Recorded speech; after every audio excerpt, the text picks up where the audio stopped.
Good afternoon, everyone. I am dietitian Neha Suryavanshi here. I am senior clinical dietitian and online diet consultant. So आज के video में आज आपसे मैं discuss करने जा रही हूँ विटामिन B12 की डेफिशिएंसी के रीजंस क्या हैं, इसके सिम्टम्स क्या हैं। सो बॉडी को हेल्दी रखने के लिए सफिशिएंट अमाउंट में different vitamins, minerals, proteins, carbohydrates and fibre की नीड होती है और मैक्सिमम न्यूट्रिएंट्स हमें ज़्यादातर फूड से मिल जाते हैं। बट विटामिन B12 की ज़्यादातर इंडियंस में डेफिशिएंसी देखी जाती है क्योंकि ये फूड आइटम्स में इजीली रिक्वायर्ड क्वांटिटी में नहीं होता है। प्लस कई बार इसका एब्जॉर्प्शन भी इनहिबिट हो जाता है कुछ फैक्टर्स की वजह से, जिस वजह से ये डेफिशिएंसी देखी जाती है। तो विटामिन B12 जिसे हम कोबालामिन के नाम से भी जानते हैं, बॉडी में बैलेंस्ड फंक्शनिंग के लिए ये इसेंशियल विटामिन होता है। विटामिन B12 की डेफिशिएंसी से बॉडी में क्या नुकसान होता है, विटामिन B12 की डेफिशिएंसी के कारण क्या है, इसके सिम्टम्स क्या है, इसके बारे में आज हम डिस्कस करेंगे। सो बॉडी में रेड ब्लड सेल्स के मैन्युफैक्चरिंग के लिए ये बहुत ज़रूरी होता है। विटामिन B12 की डेफिशिएंसी से अनीमिया हो सकता है। विटामिन B12 आपके नर्वस सिस्टम को हेल्दी रखने के लिए बहुत ज़रूरी है। इसकी कमी से ब्रेन डैमेज हो सकता है। विटामिन B12 की डेफिशिएंसी की वजह से फॉलिक एसिड का एब्जॉर्प्शन नहीं हो पाता है बॉडी में, और विटामिन B12 की वजह से हार्ट डिसीजेस का भी डेंजर कम होता है। तो ये रिक्वायर्ड अमाउंट में होना बहुत ज़रूरी है। विटामिन B12 की वजह से अल्जाइमर्स का डेंजर भी कम रहता है। विटामिन B12 बॉडी में एनर्जी को सर्कुलेट करता है और एजिंग को भी दूर करता है। सो विटामिन B12 की काफ़ी सारी फंक्शनिंग है हमारी बॉडी में। ये इम्यूनिटी को भी इन्हांस करता है और स्ट्रेस को दूर करने में भी हेल्पफुल होता है, इसलिए हम इसे एंटी स्ट्रेस विटामिन के नाम से भी जानते हैं। विटामिन B12 की कमी के कारण क्या है? पर्सीनियस अनीमिया।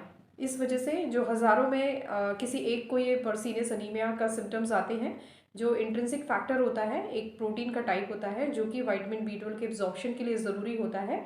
कुछ लोगों में इसकी डेफिशिएंसी होती है जिसके कारण आहार से विटामिन B12 बॉडी में एब्जॉर्ब नहीं हो पाता है और ये विटामिन B12 की डेफिशिएंसी हो जाती है।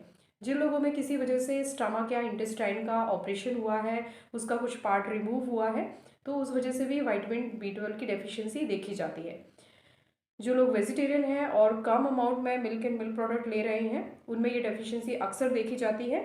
जिनको एसिडिटी का प्रॉब्लम रहता है, फ्रीक्वेंटली एसिडिटी होती है, और जो PPI मेडिसिन हमेशा लेते हैं लाइक जो पेंटाप्रेजोल है या ओमेप्रेजोल है, तो उस वजह से भी विटामिन B12 की डेफिशिएंसी देखी जाती है।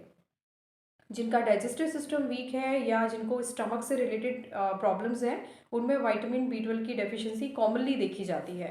तो ये कुछ रीजंस हैं जो विटामिन B12 की डेफिशिएंसीज को शो करते हैं। विटामिन B12 की डेफिशिएंसीज के सिम्टम्स क्या हैं?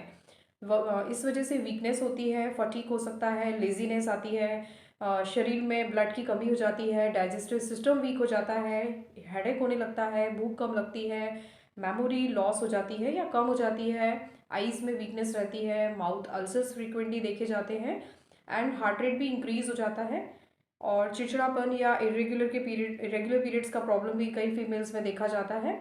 Numbness in legs and hands हो जाता है, लो इम्यूनिटी देखी जाती है, और स्किन पेल होना भी इसका एक कॉमन सिम्टम है। सो विटामिन B12 की डेफिशिएंसी होने पे ये सारे सिम्टम्स आते हैं। अगर विटामिन B12 डेफिशिएंसी का आप टेस्ट लेना चाहते हैं, तो जो इसकी जो टेस्ट है उसमें ब्लड टेस्ट होता है, जो सीरम विटामिन B12 टेस्ट आप करा सकते हैं, या एंटीबॉडी का test is also good option. Bone marrow biopsy के थ्रू भी ये डिटेक्ट होता है, और साथ में शीलिंग टेस्ट भी कुछ लोग प्रेफर करते हैं जिससे ये डिटेक्ट हो सकता है। सो आई होप ये वीडियो आपके लिए इन्फॉर्मेटिव होगा। फर्दर ज़्यादा इन्फॉर्मेशन के लिए आप मुझे डायरेक्ट कनेक्ट कर सकते हैं डॉक्जिनी के थ्रू। आप अपॉइंटमेंट बुक कर सकते हैं।